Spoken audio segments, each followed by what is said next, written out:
Hi everybody, this video is sponsored by contribution from Talia, and here's her story. Hi Ollie, thank you for giving us children and victims of narcs a platform to stand up against our abusers. The work you do is wholly important and a great way to empower those of us who will carry these torches forever. I have been watching your videos for a while, starting with a phone call from a narc mom, which could have been my mother by the sound of that screeching voice. These people are fucking insane because of my own horrendous childhood.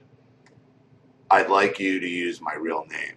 Hi, I'm Talia, and I am the scapegoated daughter of a sadistic, violent, sexually abusive, narcissistic mother who has made my life a living hell from the day I was born, but I am a survivor. I'm God's child, and He has protected me from this damaged individual. My two younger sisters are not as lucky as I am. So I praise His holy name every day for saving me from a most certain death. My story is complicated and long, so I'll do my best to keep it short. I was born in Panama in 1978. My mother was 7 months pregnant with me at the time of my birth, drunk and out for carnival. She smoked throughout her entire pregnancy with me, so I've had serious asthma issues all of my life. Her excuse has always been, it was the 70s, bitch. Oh, it was the 70s. Bitch, my family members have told me that they tried to stop her from going out that night, but she wouldn't listen and went into labor. We both nearly died. She bears a scar across her abdomen from a hastily performed third world C-section. Jen, my mother, has told me that the doctor told my grandfather that he had to make a choice as to which one of us lived. My grandfather responded with, "Save my daughter because she can always have another child." Wow, does that sound familiar? Wow, does that sound familiar? That's what my grandmother said at the dinner table one holiday when the question came up during conversation. If your husband and child, if you were in a boat and you were the only one that could swim, and you and your husband and your child couldn't swim, and they both, which one would you save? You can only save one. And my grandmother said, without a hitch, Virginia.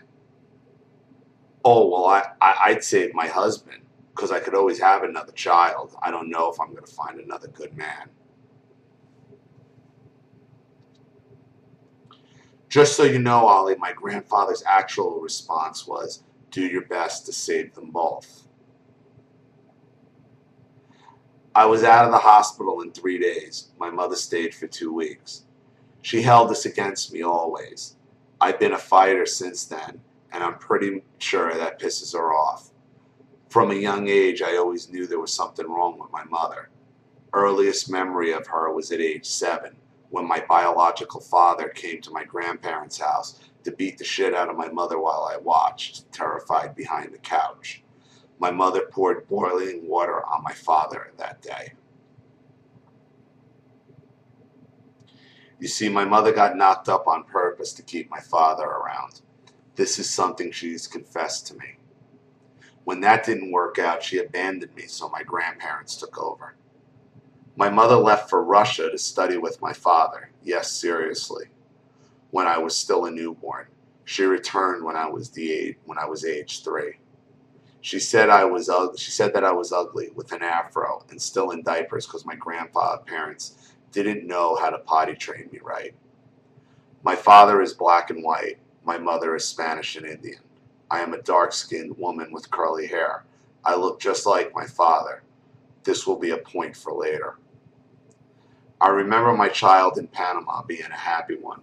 I lived with my grandparents even while my mother held her own apartment. I don't remember her at all except for the one memory with my father.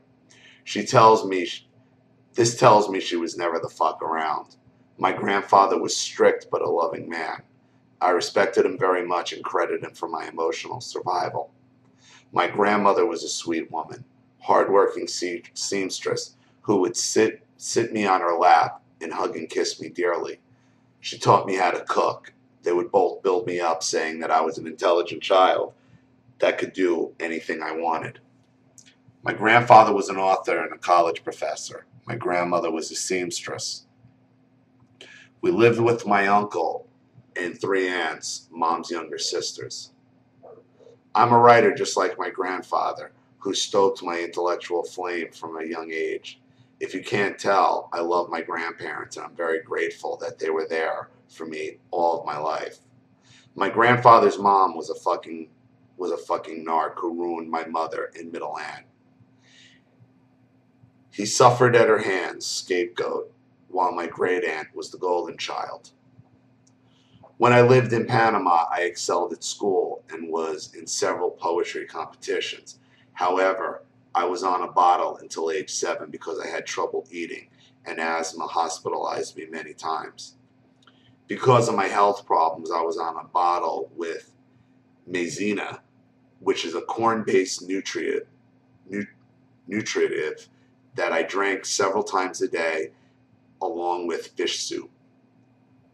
When I was also 7, my father and paternal grandparents tried to take custody of me. In order to prevent this from happening, my family hatched up a plan to have my mom's middle sister and her husband adopt me, bring me to the States. My father is a violent man, and I believe he is just as batshit as my mother. I'm glad he was never around because I may not have survived his abuse on top of my mother's. So at a fragile age, I came to the United States with my aunt, uncle, and 2 younger cousins, not much younger than I was at the time. The 4 years of my life that followed were the most horrific of my life.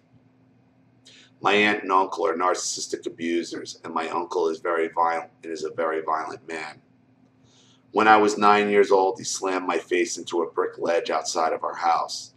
I would get whipped on a regular basis. I would get whipped on the regular with belts, electrical cords, called names, forced to eat my cousin's leftover food, and on it went. I was grounded to my room all the time.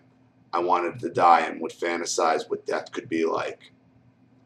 The closet was my hiding place until I was 25 years old. I would watch my uncle beat the shit out of our family dog regularly with a belt. He's a sick fuck. When I was 9, they sold my cat without telling me. One day I just came home and she was fucking gone. I got mistreated all the time while my cousins got all the good attention. I had a pet bunny they ate for dinner. I cried my way through it. I have always loved animals and find great peace in their presence. This love comes from my grandfather who used to have many different animals in our house in Panama, and he showed me how to care for them. So to this day, I treat my animals medically with natural medicine and tactics my grandpa taught me. Age 9 is the second memory I have of my mother. She came to visit me at my aunt and uncle's house. She was there for maybe a week, and the entire time she sat on the couch berating me. I brought home a D in science while she was there, and I was severely ostracized by her for it. She made me wear dresses to school even though I was a huge tomboy, and my aunt never forced me to wear them. I came home one day from school with my dress torn from having fallen down a tree, and my mother screamed at me. I can't remember if she beat me or not. She left for San Francisco to live with her older brother shortly thereafter. I know that she was aware of the abuse because she confessed this to me later and excused it by saying nothing. Like literally no excuse for never having fought for me. She didn't give 2 fucks about me. I was a scared little girl who prayed to God daily to pull me out of the situation. I endured much trauma and heartache. So much so that my asthma was at its worst during those years, and I was hospitalized many times. There was one time I turned blue and my aunt rushed me to the emergency room. I almost died. The doctors were able to tube me just in time. I was 8 at the time. By the way, my aunt and uncle were Mormon. They are religious hypocrites who only care about appearance. Same as my mother, who is also Mormon. I am a born-again Christian with much disdain for Pharisee types. And also, my mother and aunt hate each other. They all have their lives and haven't spoken in like 15 years. My grandmother came to visit soon after that. She ended up staying for 6 months as her visa allowed. She protected me from my uncle and promised to get me out of the situation as soon as she could. Many months later, she and my grandfather came up with work visas and were able to stay in the States. They kept me in their room even though I had my own. We all still lived at my uncle and aunt's house. They protected me from the beatings, and actually I was not physically abused while my grandparents lived with us. There were many fights between the adults, though, and my grandparents hated my uncle with a passion. When they were very old, shortly before their death, my uncle had come to visit them at their house here in Alaska, and my grandparents kicked him out of the house. He was never allowed inside and would have to wait outside when my aunt visited. I believe they intervened for me and begged my mother to take me, even though my mother sucked just as hard. I sincerely believe that my grandparents, immigrants to a new world with a limited understanding of the English language and shit zero for money, were not able to do much more than that. The only other option was returning to Panama, but my entire family was in the process of coming to the States for a better life. These processes take time and money, so once invested, that's it. Finally, at age 11, my stupid mother married my covert narc stepfather. This was when my grandparents were able to have her take me. So I got on a plane from New Mexico to Alaska, and I lived in Alaska ever since then. This is where the second part of my sick story begins. I arrived in Alaska in August. My parents had set up a nice room for me, and my stepfather told me that he was my friend. Everything was golden until my grandparents, youngest aunt and cousin, more about him later, came to live with us. That was in December. My mother kicked us all out by April, shortly before she gave birth to my middle infantile dependent sister, Nicole. I've never known the reasons why my mother did that, but I understood at the time that my mother was a stupid, crazy bitch, and that's all the excuse I needed in order to hate her. I've always hated her. When she kicked us out, we went to live with a lady from our church that had a big house. We stayed with her for a few months while my grandparents hunted for an apartment. This is the theme of my adolescence. Live with mom and stepdad for a few months, have a big fight with them, move in with my grandparents for another few months, watch my mom destroy that with her dramatics, get sent back to live with her, start the cycle all over again. Life with my mother was like this. A lot of cursing, a lot of insults. Violence when I rebelled against her, and she'd leave bruises on me. She would go out of her way to destroy my friendships by insulting my friends. She would compare her friends' kids because of all the abuse I started doing terribly at school and embarrassing me. I was kicked out of honor society, and she threatened to send me back to Panama to live with my father. She would call me a lesbian because I didn't like wearing dresses to school and threatened not to take me to school unless I wore one. By the way, all the dresses she forced me to wear weren't age appropriate. They were infantile dresses I had to wear in my teens and got laughed at school for it. In Alaska.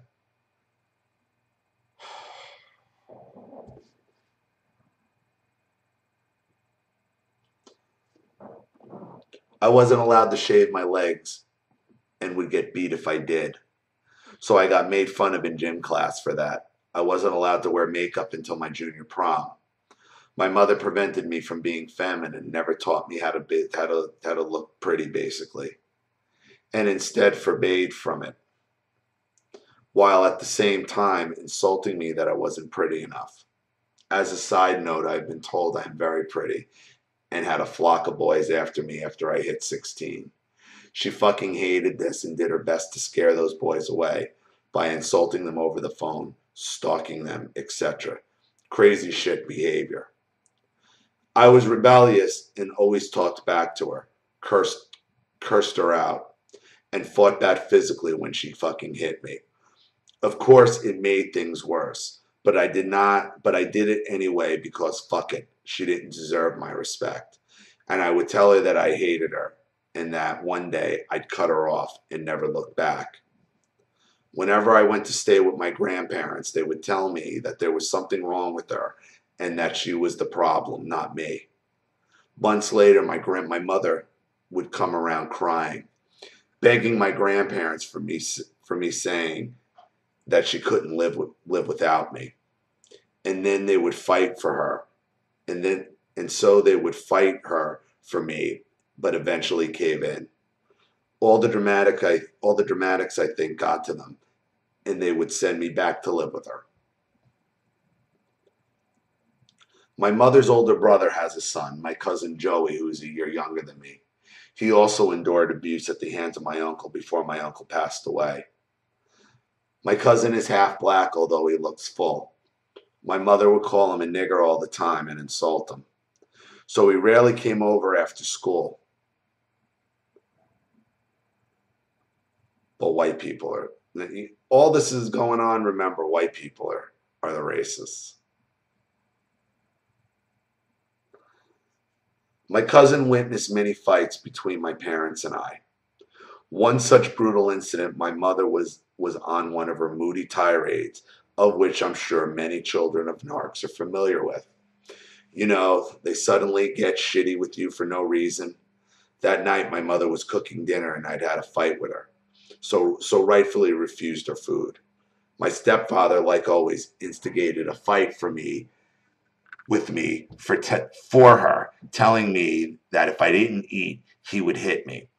He was full of shit because the man never laid a hand on me in my life. Anyway, my cousin was at the dinner table and stood up like a man to my stepfather at age 16. A couple of punches were thrown, my cousin was picked up by my grandparents, and my mother proceeded to beat me on the face with open fists. I fought back, Ollie, hard. My grandmother was in the room trying to pull my mother off me, who had cornered me in the closet. She bruised my face, and I went to school like that for 4 days, and all my friends were astounded when I told them my own mother had done that to me. But I fought, punching her hard, and used a clothes hanger on the bitch. At age 17, she couldn't physically take me because she was too fucking fat to make it happen. She brought it, I ended it, and then lived with my grandparents forever after that. My youngest aunt is the mother of my cousin Joseph, who passed away a few years ago. May he rest in peace.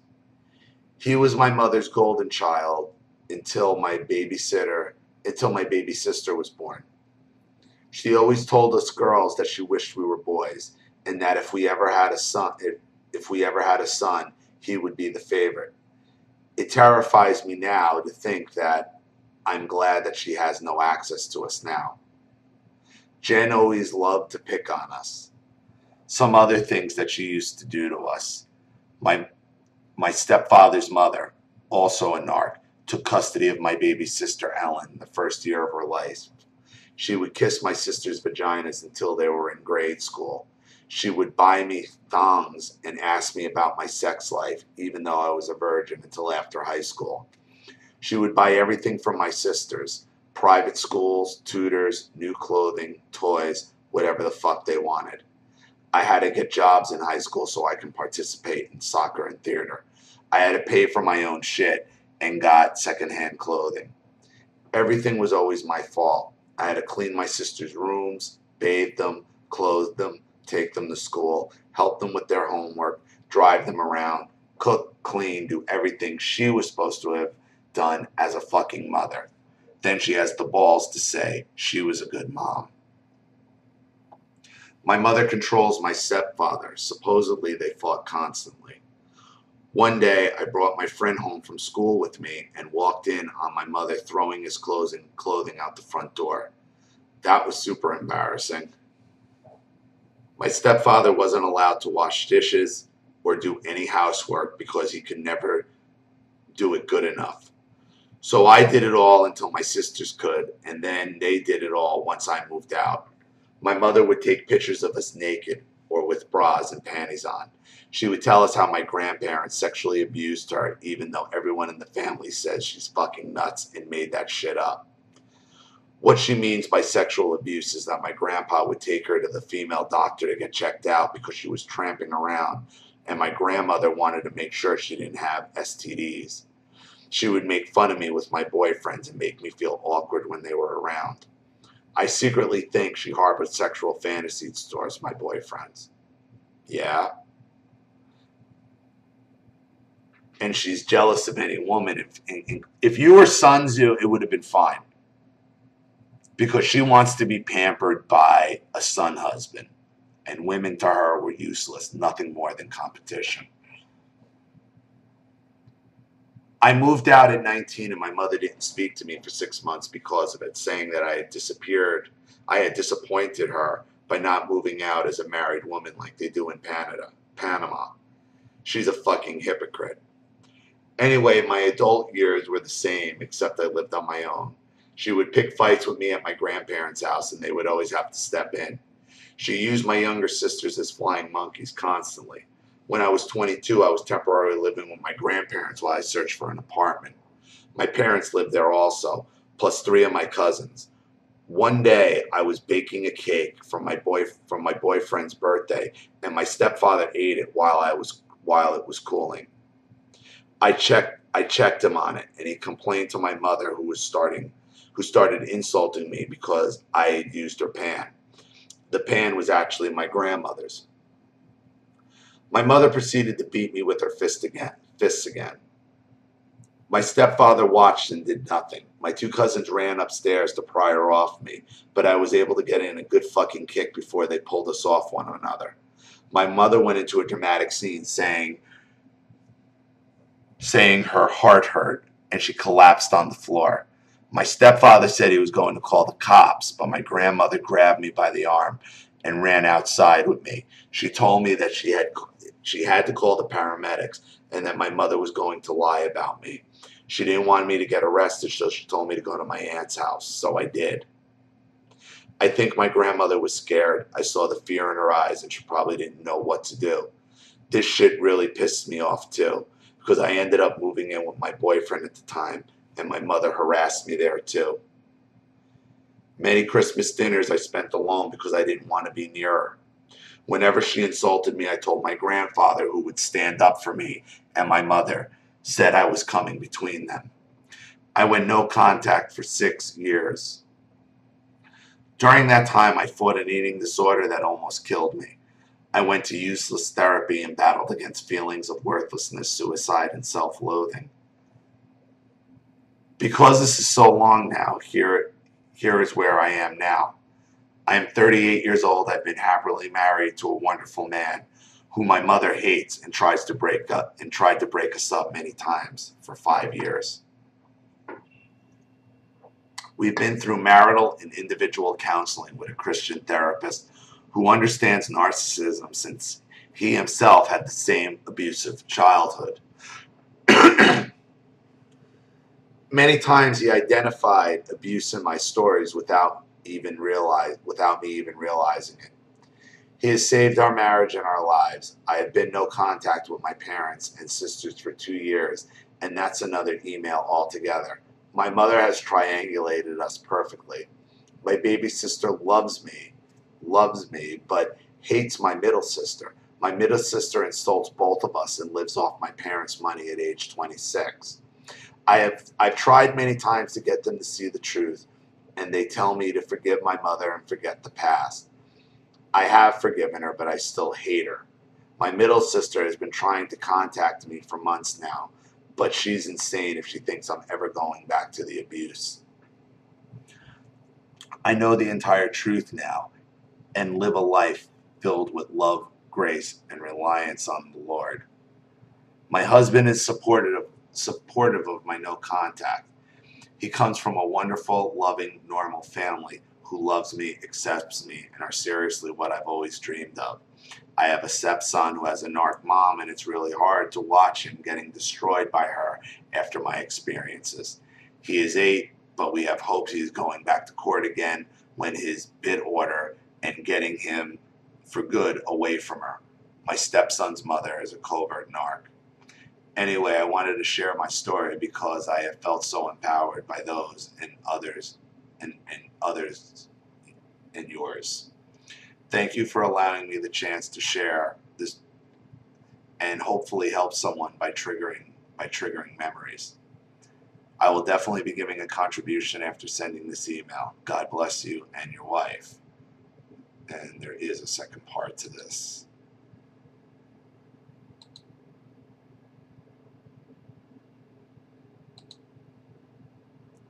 Sorry to send you another email, but I forgot something very important in my first letter.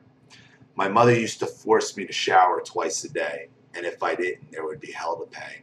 She would force me to shower in the morning and at night. After I was done, she would enter the bathroom to make sure I had indeed showered. Sometimes she would even burst in while I was in the shower. Because I hated showering so much, it's bad for my curly hair to wash it often. I began locking the bathroom door, wetting my towel, wetting the floor mat, wetting the soap, and letting the shower run. She checked all of those things, and sometimes she would say, "No, the towel is dry, get back in there." I'm not sure what that was about except control. She also used to make me sit in front of a mirror and watch myself eat because she said that I ate like my father and it made her sick. She constantly insulted me over my curly hair and because I have dark skin.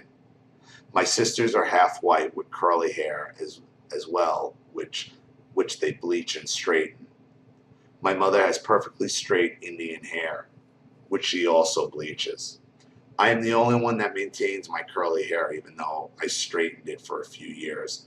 When I returned to natural, my mother threw insults constantly about how ugly my hair looked. I think she hates me because I remind her that she once fucked and bred with a black man, and that embarrasses her in front of her friends. Anyway, just the last tidbit for you and a P.S. Thank you again, Talia.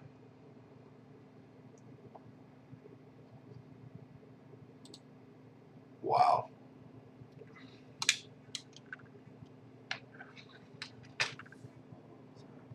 You know, your mother is the perfect narcissistic storm. Starting right at pregnancy, smoking, drinking, partying, goes into a labor while she's partying, blames you for it, makes up a story of who she would say first, saying that it was your grandfather, when it's obviously her mentality. Your mother and my grandmother are probably the same person. If Virginia was left to her own devices, this is what she would be. Had 3 daughters, found them completely useless. My mother's dynamic with her sisters is exactly the same as yours. Exactly the same as yours.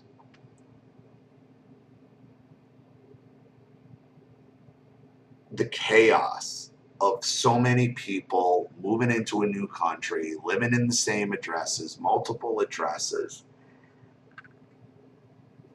the sending you to school in underage dresses in Alaska. This woman was just out to sabotage you your entire life out of sheer, pure jealousy and hatred. And you're right, she hates the fact that she had sex with a black man.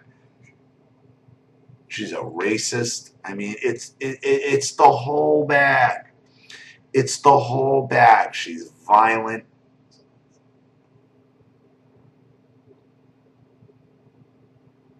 She's overly sexualized.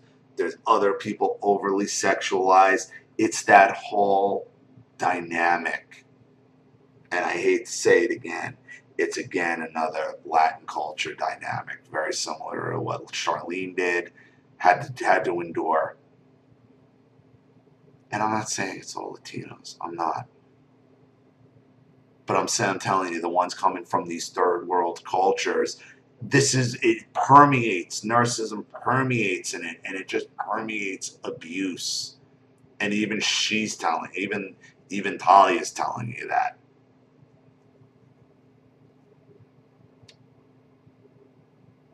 And then the shower, again, something Charlene went through, something I went through. I mean, so to the point where you're just faking it because you don't want this woman busting in, and your subconscious is telling you this is wrong. This is, and you have. That's why you probably felt like a tomboy and had all the problems, because your mother was sexualizing you, competing with you even as a child sexually, sexualizing you in the bathroom, sexualizing you everywhere she could. Awful, awful, awful woman. And you can never go back. Not to her, and not to any sibling that's trying to drag you back into them. Never. Never. And I think you know that already.